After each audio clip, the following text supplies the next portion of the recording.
சுனிதாவுக்கு அப்பதான் புதுசா கல்யாணம் ஆயிருந்தது. அவளுக்கு குல்ஃபி சாப்பிட ரொம்ப பிடிக்கும். தினமும் அவ புருஷன் கிட்ட குல்ஃபி வாங்கிட்டு வர சொல்லுவா. அவ மாமியாருக்கு இது சுத்தமா பிடிக்கல. இருந்தாலும் அவ சின்ன மருமகங்கிறதுனால அவங்க ஒன்னும் சொல்லல. அதனால அந்த வீட்டோட பெரிய மருமக சந்தியாவுக்கு அவளை சுத்தமா பிடிக்காம போயிடுது. ஒரு நாள் சந்தியா அவளோட புருஷன் கிட்ட, இங்க பாருங்க, உங்களுக்கு இந்த வீட்ல எனக்கு நடக்கிற அநியாயம் எல்லாம் கண்ணுக்கு தெரியுதா இல்லையா? என்னம்மா சொல்ற சந்தியா? என்ன அநியாயம் நடக்குது உனக்கு இந்த வீட்ல? ஓ, மாமியாரும் மாமனாரும் இந்த சுனிதாவை எப்படி தலையில தூக்கி வச்சுக்கிட்டு ஆடுறாங்கன்னு நீங்க பாக்கலையா? தினமும் 10 குல்ஃபி சாப்பிடுறா. வீட்ல இருக்கிறவங்களுக்கு இது பிடிக்கலனாலும் அவளை எதுவும் சொல்றதில்ல. ஆனா நான் ஏதாவது சின்ன தப்பு பண்ணிட்டா கூட எல்லாரும் தையா தக்கான்னு குதிக்கிறாங்க. ஐயோ சந்தியா, அப்படிலாம் ஒண்ணுமே இல்ல. நீதான் அனாவசியமா எல்லாத்தையும் போட்டு குழப்பிக்கிற. நீ இந்த வீட்டோட மூத்த மருமக. நீதானே எல்லாரோடையும் அனுசரிச்சு போகணும். அப்படி இல்லாம சும்மா சின்ன விஷயத்துக்கெல்லாம் ஏழரைய இழுத்து விடாத. இந்த விஷயத்துல என்னால உனக்கு எந்த உதவியும் பண்ண முடியாதுமா.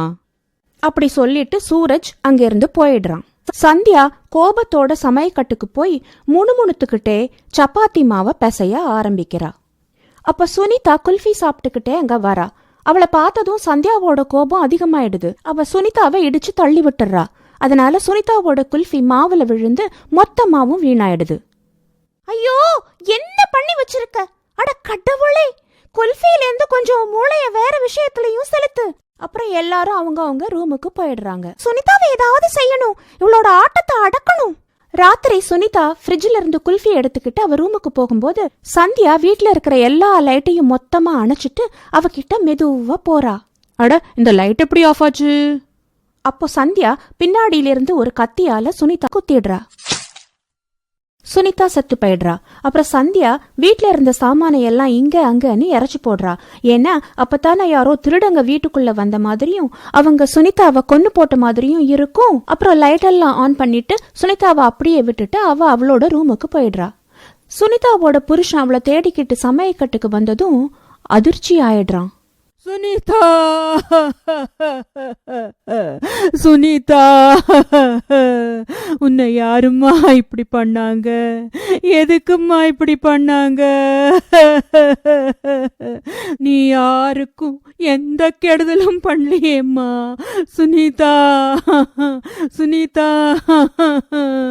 ராஜீவோட அலறல் கேட்டு எல்லாரும் அங்க வந்துடுறாங்க. அங்க சுனிதா செத்து கிடந்ததை பார்த்து எல்லாரும் அதிர்ச்சி ஆயிடுறாங்க.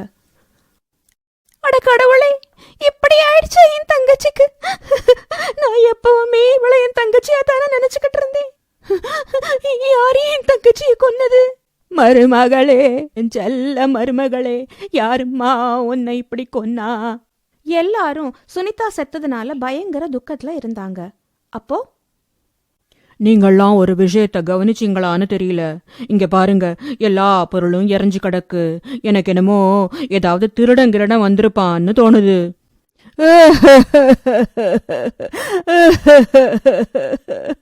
அப்பா, என்ன வேணா இருக்கட்டும், என் சுனிதா என்ன விட்டுட்டு போயிட்டால. இனிமே நான் யாருக்காக குல்ஃபி வாங்கிட்டு வர போறேன்? மறுநாள் எல்லாரும் சேர்ந்து சுனிதாவுக்கு கடைசி சடங்கு பண்றாங்க. அன்னைக்கு ராத்திரி சூரஜுக்கு சந்தியா சந்தோஷமா இருக்கிற மாதிரி தோணுது. இன்னைக்கு தான் சுனிதாவோட காரியம் எல்லாம் முடிச்சோம். ஆனா நீ என்னமோ சந்தோஷமா இருக்கியே, எனக்கு என்னமோ சரியா படல. அட, நீங்க வேற, உங்களுக்கு எப்பவும் ஏதாவது தப்பா தெரிஞ்சுக்கிட்டே தான் இருக்கும். நான் எங்க சந்தோஷமா இருக்கேன்? எல்லாரும் அவங்க ரூமுக்கு போய் தூங்கிடுறாங்க. சுனிதா செத்ததுக்கு அப்புறம் குல்ஃபி சாப்பிடுற சூனியக்காரியா மாறிடுறா. ஏன்னா செத்ததுக்கு அப்புறமும் அவளுக்கு குல்ஃபி சாப்பிடுற ஆசை போகல. அவ வீட்டுக்குள்ள வந்து எல்லாரையும் பாக்குறா. இன்னைக்கும் அவ நினப்புல ராஜீவ் நிறைய குல்ஃபி வாங்கிட்டு வந்து ஃப்ரிட்ஜில் வைக்கிறத பாக்குறா. ஓ ராஜீவ், நீ என் மேல எவ்வளவு காதலா இருக்க. நான் செத்தன்னைக்கு கூட எனக்காக குல்ஃபி வாங்கிட்டு வந்து வைக்கிறியே. அவ ஃப்ரிட்ஜில் இருந்த எல்லா குல்ஃபியும் சாப்பிடுறா. அப்புறம் அவ சந்தியாவோட ரூமுக்கு அவளை பாக்குறதுக்கு போறா. சந்தியாக்கா, நீங்க என்ன கொன்னது கொஞ்சம் கூட சரியில்லை. நான் உங்களை சும்மா விட போறதில்ல. நாளைக்கு பாருங்க என்ன நடக்க போகுதுன்னு. அடுத்த நாள் ராஜீவ் சுனிதாவோட ஞாபகத்துல ஃப்ரிட்ஜில் வச்சிருந்த குல்ஃபிய பார்க்க போறான். அட, எல்லாரும் கீழே இறங்கி வாங்க. என் சுனிதா திரும்ப வந்துட்டா. பாருங்க, எல்லா குல்ஃபியும் காணாம போயிடுச்சு. கண்டிப்பா இத்தனை குல்ஃபியும் சாப்பிட்டது என் சுனிதாவா தான் இருக்க முடியும். எல்லாரும் வந்து அங்க பார்த்ததும் அதிர்ச்சி ஆயிடுறாங்க. சந்தியாவுக்கு வயித்துல புளிய கரைக்க ஆரம்பிக்குது. சாப்பிடுற நேரம் வந்ததும் சந்தியா எல்லாருக்கும் சமைச்ச சாப்பாட்டை பரிமாறுறா. அப்புறம் அவ உட்கார்ந்து சாப்பிட ஆரம்பிக்கும் போது அவளோட சாப்பாடெல்லாம் குல்ஃபியா மாறிடுது. சந்தியாவுக்கு ரொம்ப பயமாயிடுது. இது எப்படி என் சாப்பாடு குல்ஃபியாச்சு? ஒருவேளை சுனிதா செத்ததுல எனக்கு பைத்தியம் பிடிச்சிருச்சோ? நான் கொஞ்ச நேரம் கழிச்சு சாப்பிடுறேன், இப்ப தூங்க போறேன். கொஞ்ச நேரம் தூங்கிட்டு சந்தியா மூஞ்சி கழுவுறதுக்கு பாத்ரூமுக்கு போறா. மூஞ்சி கழுவிட்டு கண்ணாடியில பாக்குறப்போ அவ மூஞ்சிக்கு பதிலா குல்ஃபி தெரியுது. இது என்ன, என் மூஞ்சி குல்ஃபி? சந்தியா பாத்ரூமை விட்டு வெளியே ஓடி வந்துடுறா. அவளுக்கு எங்க பார்த்தாலும் குல்ஃபியா தெரியுது. அவ பயந்துகிட்டு வீட்டை விட்டு வெளியே ஓடி வந்துடுறா. வீட்டுக்கு வெளியே வந்ததும் கத்தி கத்தி அவ புருஷனை கூப்பிடுறா. சூரஜ், எல்லாரும் வெளியே வாங்க, எனக்கு என்ன நடக்குதுன்னு பாருங்க. எல்லாரும் வெளியே வரும்போது அவங்கெல்லாம் அவளுக்கு குல்ஃபி மாதிரியே தெரியறாங்க. இதெல்லாம் அந்த குல்ஃபி சூனியக்காரி சந்தியாவை பயமுறுத்துறதுக்காக பண்றா. அட சந்தியா, என்னாச்சு? ஏன் இப்படி கத்திக்கிட்டு இருக்க? சந்தியாவுக்கு அவங்களுக்கு பின்னாடி அந்த சூனியக்காரி நிக்கிறது கண்ணுக்கு தெரியுது. சந்தியா அந்த சூனியக்காரியோட நீளமான நகம், கூர்மையான பல்லு, செவந்து போன கண்ணு இதையெல்லாம் பார்த்து ரொம்ப பயந்து போறா. ஆனா அந்த சூனியக்காரி வேற யாரு கண்ணுக்கும் தெரியல. சந்தியா சூரஜ் கிட்ட எதுவும் சொல்ல முடியல. பயத்துல அவளுக்கு பேச்சே வரல. அதனால சூரஜ் அவளை ரூமுக்கு கூட்டிட்டு போய் படுத்து ரெஸ்ட் எடுக்க சொல்றான். வீட்ல எல்லாரும் சந்தியாவோட நிலைமைய பார்த்து பரிதாபப்படுறாங்க. மறுநாள் காலையில சந்தியா எழுந்ததும் அவளுக்கு பயம் பிடிச்சுக்குது. அட கடவுளே, நான் என்ன செய்வேன்? சுனிதா கிட்ட இருந்து தப்பிக்க ஒரே வழிதான் இருக்கு, ஒரு மந்திரவாதியை கூப்பிடணும். வீட்டு வேலையெல்லாம் முடிச்சிட்டு சந்தியா மந்திரவாதியை தேடிக்கிட்டு போறா. அவளோட அம்மா கிட்ட போன் பண்ணி கேக்குறா. அவ ஏதோ ஒரு மந்திரவாதி கிட்ட பேசுறா. அவன் சந்தியாவை காட்டுக்குள்ள இருந்த அவனோட இடத்துக்கு வர சொல்றான். மறுநாள் சந்தியா வீட்டு வேலையெல்லாம் முடிச்சிட்டு அவனோட இடத்துக்கு காட்டுக்குள்ள போறா. நான் உங்ககிட்ட சொன்ன மாதிரி என்னோட ஓரக்கத்தியை நான் கொன்னுட்டேன். அவளோட ஆத்மா என்ன துரத்துது. அதுல இருந்து தப்பிக்கிறதுக்கு எனக்கு உங்க உதவி வேணும். ஓ சந்தியா, எனக்கு எல்லாம் தெரியும். நீ ஒரு வேலை பண்ணு. நீ சுனிதாவோட ஏதாச்சும் ஒரு பொருள், அவ போட்டுக்கிட்டு இருந்த துணி இல்ல தலைமுடி இல்ல ஏதாவது ஒரு பொருள் அவ எப்பயும் பக்கத்திலேயே வச்சிருக்கிறத எடுத்துட்டு வந்து என்கிட்ட கொடுக்கணும்.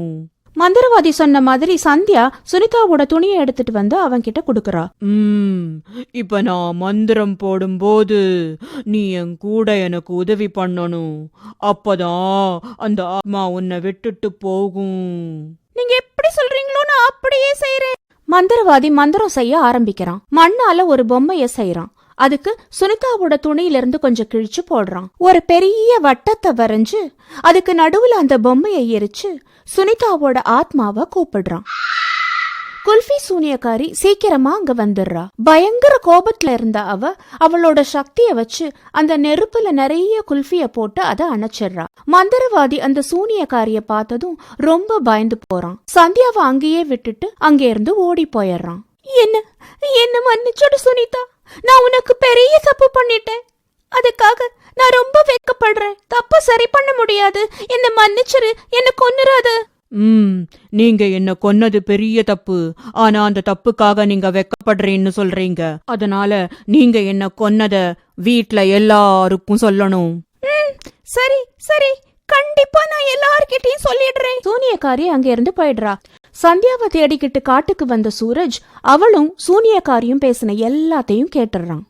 அடி பாவி, எனக்கு அப்பவே சந்தேகம் இருந்துச்சு நீதான் சுனிதாவை கொன்னு இருப்பேன்னு. என்ன தைரியண்டி உனக்கு? நீ பண்ணது எல்லாருக்கும் தெரிஞ்சே ஆகணும். உன்னை நான் சும்மா விட மாட்டேன். போலீஸ் கிட்ட பிடிச்சு கொடுக்கத்தான் போறேன். சூரஜ் சந்தியாவை வீட்டுக்கு கூட்டிட்டு போய் அங்க எல்லார்கிட்டயும் பண்ணதை சொல்றான். அவங்க எல்லாரும் சந்தியா மேல பயங்கரமா கோபப்படுறாங்க. போலீஸ் சந்தியாவை பிடிச்சிட்டு போயிடுது. அப்போ அந்த சூனியக்காரி எல்லாரோட கண்ணுக்கும் தெரியறா. வீட்டுல எல்லாரும் அவகிட்ட என்ன பண்ணா அவளோட ஆத்மா சாந்தி அடையும்னு கேக்குறாங்க. வீட்டுல கொஞ்சம் குல்ஃபிய போட்டு எரிச்சிருங்க, அப்ப என் ஆத்மா சாந்தி அடைஞ்சிரும். வீட்டுல இருந்தவங்க சூனியக்காரி சொன்ன மாதிரியே கொஞ்சம் குல்ஃபி எடுத்துட்டு வந்து எரிச்சிடுறாங்க. அப்போ அந்த சூனியக்காரியோட ஆத்மா அங்கிருந்து மறைஞ்சு போய் அவ நிரந்தரமா அந்த இடத்தை விட்டு போயிடுறா.